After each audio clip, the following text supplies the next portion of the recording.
Buen día, profesor. Adjuntamos el video del equipo número 1. ¿Cómo podríamos esperar que un sistema educativo desarrolle seres inteligentes si todas las fuerzas de la cultura están dirigidas a desarrollar productores y consumidores? En este primer tema habla de un divorcio entre la cultura y la educación. Ambas persiguen fines totalmente diferentes. La sociedad consumista se aleja del objetivo principal de preservar la cultura, de formar personas cultas que se adapten al modelo cultural de su país. La cultura no se enseña, se transmite. Vivimos en una sociedad que no nos deja ser, que nos impulsa a actuar bajo el anonimato o la violencia. Bajo esta premisa, los seres humanos no sabemos hacernos responsables de nuestros actos. Nos escondemos tras máscaras que nos restan identidad, valor, responsabilidad. Tenemos que empoderarnos, dejar las apariencias y las hipocresías, educar en una cultura de honestidad, responsabilidad, amor y humildad por el bien de nuestra sociedad. Desde la percepción de Paulo Freire, la utopía ya no es aquello que se ve como algo inalcanzable. Nos dice que es la capacidad de hablar, de expresar, de denunciar la estructura deshumanizante y de anunciar la humanización. El curso de la historia está en manos del ser humano y es él quien decide si destruir o no el mundo que conocemos hasta hoy. Hay que prestar mayor atención a las decisiones políticas de un país, ya que si no se crea un nuevo orden político y social, el fracaso humano es inminente. Se benefician unos pocos mientras la sociedad sucumbe ante la miseria, la violencia y la desigualdad. Después de los 30 entramos a un presente incierto, un futuro para el cual no nos prepararon. Todo lo que vivimos es sin querer y sin darnos cuenta una consecuencia directa de nuestros actos, la contaminación, la violencia. Creamos el cambio y nos aferramos al pasado. Queremos resultados diferentes, pero hacemos las mismas cosas que nos llevan a la ruina. Si queremos revertir esto, la solución la tenemos los adultos, no los jóvenes. Nos vemos en la obligación de crear nuevas situaciones de vida, donde jóvenes y adultos podamos crecer como seres humanos. Debemos evitar la cultura de masas, ese consumismo excesivo que se está llevando de pique al mundo. Debemos permitir a los jóvenes que vivan su nueva realidad a su estilo. Los adultos debemos soltar la incertidumbre y abrazar la esperanza, al construir hombro a hombro con la juventud un nuevo futuro, una nueva sociedad. La información recibida de forma masiva y su erróneo procesamiento nos mantienen en un letargo sin poder tener una visión correcta de lo que realmente es el mundo. En nuestro país, el 85% de los programas son importados, por lo que nuestra población se impregna de una o de varias culturas que no es la nuestra. El nuevo desafío de una escuela obsoleta radica en desarrollar en el alumno la capacidad de desafío frente a un mundo más culturizado pero menos humano. Existen varios tipos de incomunicación generacional, por ejemplo. Los jóvenes y los adultos hablamos diferentes lenguajes. Entre las clases sociales, la sociedad se ha encargado de amputar las relaciones entre los individuos, entre el núcleo familiar, en la escuela, en la iglesia, en la política. En conclusión, existe una incomunicación social. El término comunicación ha sido prostituido y mal empleado en la era de la comunicación, ya que genera una comunicación unilateral, con una saturación de información que lo que evidencia es que el mundo no es lo que parece, llevándonos a estar más incomunicados que nunca. Y es que podemos ver cómo hoy el mundo está codificado de tal manera que los significados ocultos son sin duda alguna mucho más importantes que los manifiestos. Y es que el libro nos brinda un ejemplo de un fenómeno llamado Westinghouse. Se dejaban deslumbrar por sus televisores, sus lámparas de vapor y de mercurio, sus fluorescentes. Pero el significado de Westinghouse en Vietnam no puede ser igual al que se tenía en ese momento para nosotros cuando entrábamos a un supermercado. Y ocurre lo mismo en nuestra cultura occidental. No podemos pretender que nuestra realidad y cultura sea igual a la de otros. No podemos seguir palpando y viviendo los acontecimientos y los objetos en su euforia superficial. Es necesario descubrir las dos caras de la realidad. Vivir solo una faz como si fuera la realidad plena es vivir engañados. Domesticar o masificar. Debemos de definir estos dos términos. Domesticar es destruir toda actitud de cambio y de crítica en el hombre. acostumbrándolo mediante estereotipos y prejuicios a aceptar pasiva y mansamente las consignas y orientaciones del sistema. Es equivalente a masificar, ya que este es el proceso de unificación humana tanto en el aspecto exterior, en el que todos los hombres se parecen por sus actitudes, como en el orden interior, de sentido profundo, igualitario, que tiene como signo distintivo la ausencia de diferenciación individual, de iniciativa, de originalidad y de conciencia. Resulta imposible dejar de pensar en la labor de la escuela tradicional. Es evidente que este tipo de escuela domestica y masifica. Y es que es sorprendente cómo en la medida en la cual la escuela traspasa conocimientos y técnicas, obliga al niño a perder espontaneidad, originalidad, imaginación, perceptividad y creatividad. El cerebro humano se embota de conocimientos y como resultado de este embotamiento se vuelve rígido, fosilado e incapaz de aplicar los conocimientos aprendidos fuera del área de entrenamiento. Hubo un pensamiento que me llamó mucho la atención y es que decía que las escuelas que enseñaran al niño a aprender a hacer, serían una amenaza para la estructura y estabilidad de la sociedad, porque las escuelas sirven a la estabilidad, ayudan a meter a los individuos en cajas. La mayoría de la gente vive en el profundo convencimiento de que la escuela es una institución de absoluta necesidad. Y es que, claro, ha llegado a ser la única vía que posibilita el ingreso a la vida social. Los que así piensan tienen toda la razón, desde el momento en que la escolarización va vinculada a los diplomas, aunque poseer un diploma involucra una serie de privilegios sociales. Así, el diploma no respalda la educación y ni siquiera el saber de una persona, sino únicamente la escolarización recibida. La expresión literal de John Holt es: la escuela es un lugar peligroso para los niños. Y yo opino que la escuela también es un lugar peligroso para los maestros y para la misma sociedad. Antes de entrar a la escuela, los niños son más hábiles, más curiosos, tienen menos miedo a lo que no saben, son mejores para encontrar soluciones, más confiados, tenaces e independientes de lo que jamás volverán a ser. ¿Cómo dejaría la escuela de ser un lugar peligroso? Desde el momento mismo en que los maestros, muriendo como maestros, a creer que todos lo saben, se pusieran en una actitud de aprendizaje. ¿Y qué es lo que podrían aprender los maestros de sus alumnos? Muchísimo. Los niños pueden enseñar a sus maestros muchas cosas. Pueden enseñarles, entre otras, originalidad, amplitud de criterio, claridad de visión, adaptabilidad, sensibilidad, espontaneidad, alegría, gracia, desinterés. Los maestros aprenderán además honradez, paciencia, integridad y, desde luego, aprenderían a aprender. Buenos y malos. A los buenos se les autoriza para que continúen su escolaridad, a los medianos y sobre todo a los malos se les envía a los institutos profesionales de aprendizaje. Esta selección hace que sean mucho más los condenados por el sistema que los privilegiados. Todos tenemos derecho a una escuela que permita la misma expresión, que nos haga felices, libres y responsables. Son un requisito indispensable para que la escuela perdure como una institución necesaria. Todas las personas han sido parte de esta iniciación social, ya que la escuela ritual es la puerta obligada que da acceso a la sociedad. Por eso se dice que la escuela es la imagen y semejanza de la sociedad. Con ritos nos vamos a referir a estos que ocurren en el año escolar. Específicamente nos vamos a referir a los que suceden en los últimos días del año escolar. Son básicamente los más importantes. Los exámenes y el consejo de la promoción. Ya en segundo lugar se encuentra la fiesta de la alegría. Nos vamos a enfocar en los exámenes.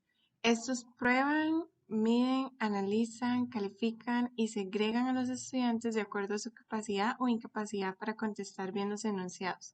Por eso, nadie puede pasar de un grado a otro sin ser evaluado, probado y juzgado.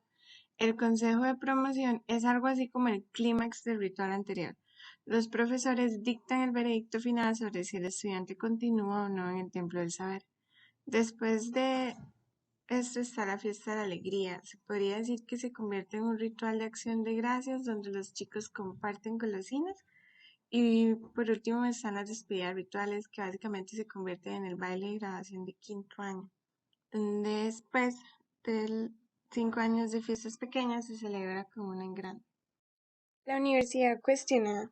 La universidad intenta redefinirse, pero no lo ha logrado, ya que no se ha encontrado la fórmula para una universidad abierta a las necesidades del futuro.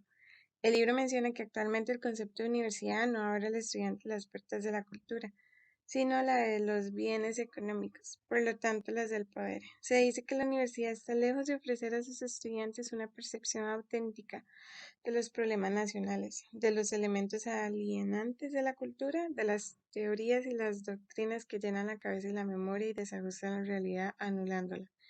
La universidad del futuro tiene que dejar de ser un recinto para convertirse en un programa de aprendizaje. Es de urgencia restablecer los cauces de creatividad participada de los estudiantes de la reforma universitaria. Una universidad con una participación responsable de los estudiantes podría llegar a ser una institución abierta en la que los mismos estudiantes pongan en marcha sus propios programas. La pedagogía burocratizada. Existen burocracias en lo privado y en lo oficial, en el mundo socialista y en el mundo capitalista. Burocracia significa jerarquización despersonalizante. Ahora bien, el docente es un burócrata desde el momento en que la administración del establecimiento en donde trabaja fija su empleo del tiempo y sus actividades, entre otras. De igual manera, la burocracia del docente llega mucho más lejos. Lo que importa en todo sistema burocrático es cumplir, en nuestro caso, con unos programas, unos horarios, unos objetivos impuestos, unos exámenes estereotipados. Por lo tanto, estos se convierten en servidores de apariencia. Desinstitucionalización. Las instituciones, como las personas, envejecen y mueren. Sin embargo, queremos tratar de prolongar la vida de estas mismas. Para esto mejoramos su funcionamiento y productividad. Algunas de las instituciones que están en el banquillo de los acusados con la escuela y la niñez están relacionadas entre sí. Desde antes de los 3 años hasta los 25 años, el niño pertenece a la institución escuela, ya que le toca transformar ese niño consentido por el sistema en un adulto responsable. Para llevar a cabo este proyecto, se inventa el currículum, la asistencia obligatoria, los exámenes y los diplomas. La escuela se encarga de iniciar a cada nueva generación en los mitos de producción y cultura.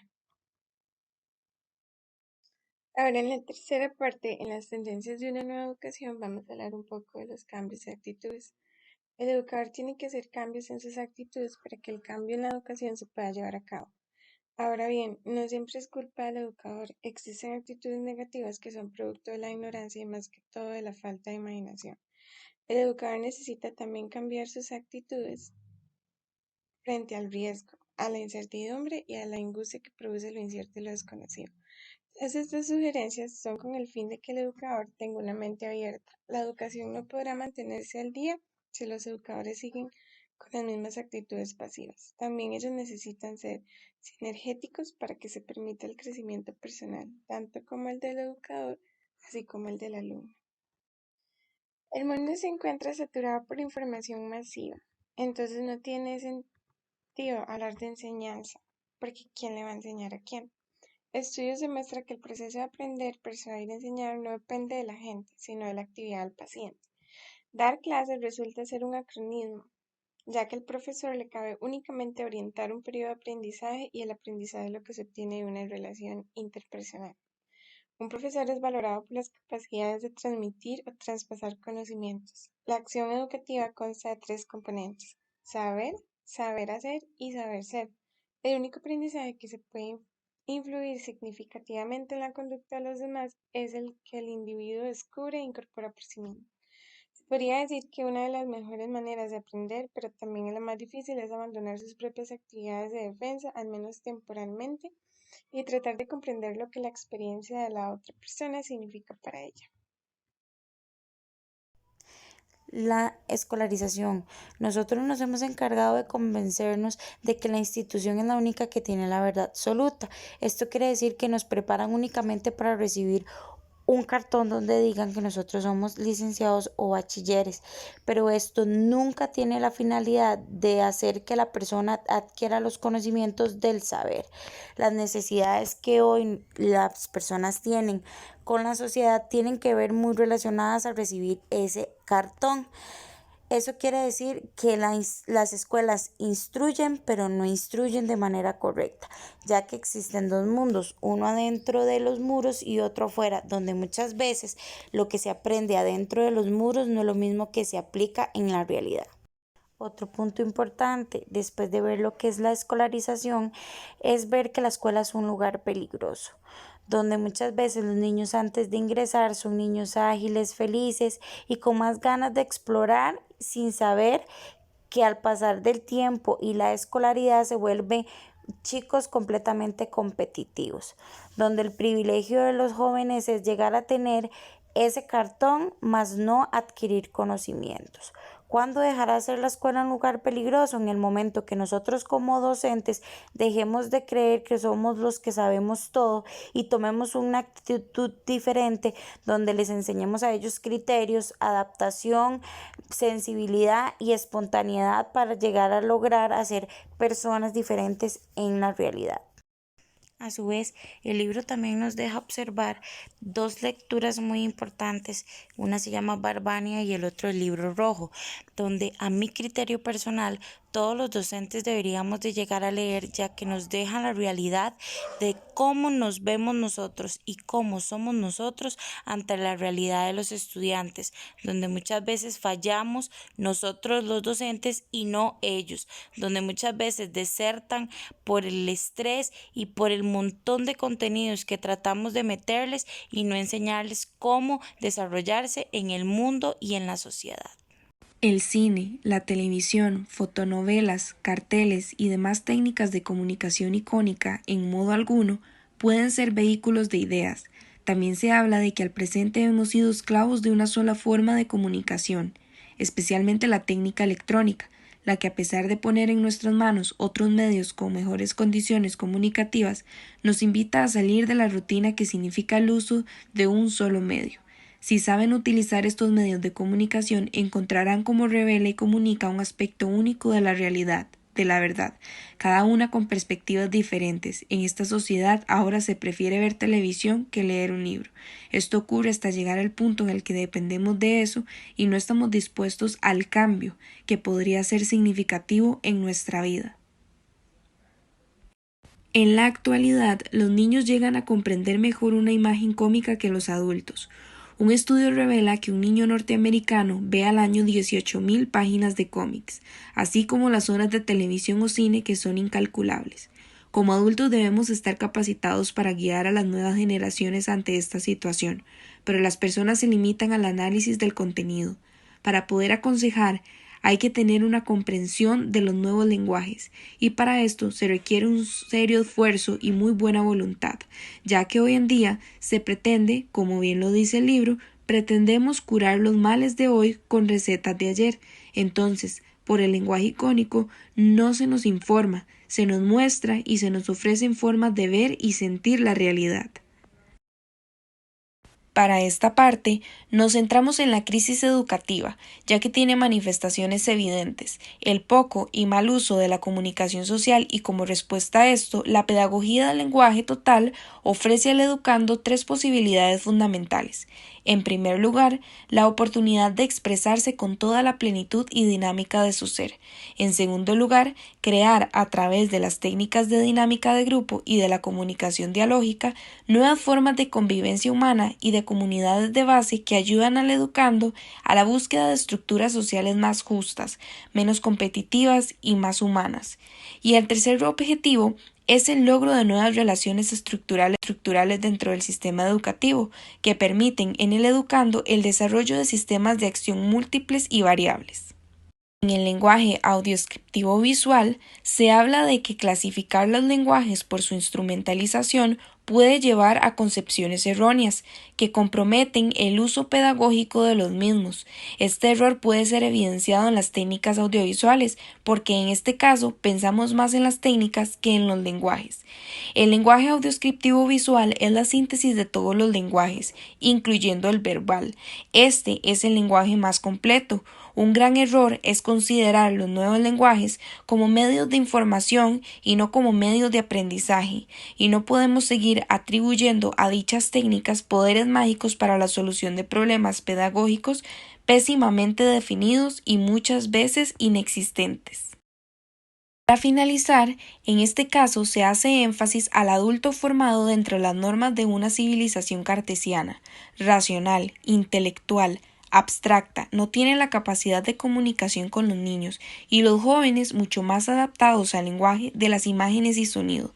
Tenemos que valorar ambas formas de comunicación, no podemos contraponerlas, sino más bien integrarlas. El lenguaje total como pedagogía tiene como finalidad primordial la formación equilibrada del ser humano.